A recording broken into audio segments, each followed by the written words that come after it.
شاء الله. حط هنا مش مشكله لسه هتتكسر، بس انا بقى اركنها جنبي عشان نعرفها. بس شيل حلو قوي. احنا هناكل العظم والفخايد والريش طبعا لاهل الله. ماشي يلا. تسلم ايدك يا حاج.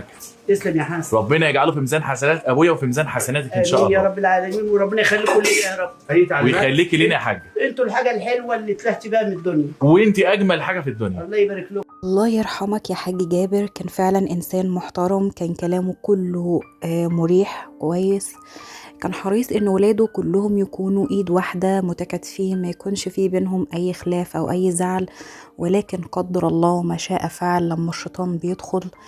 طبعا زي ما انتوا فاهمين وعارفين كل اللي بيحصل وحصل يعني. المهم الشيء ده نتعلم منه يا جماعة، إن مفيش حاجة تستاهل إن احنا نزعل أهالينا مننا، لأن في الآخر احنا رايحين ومش بيفضل غير السيرة الكويسة.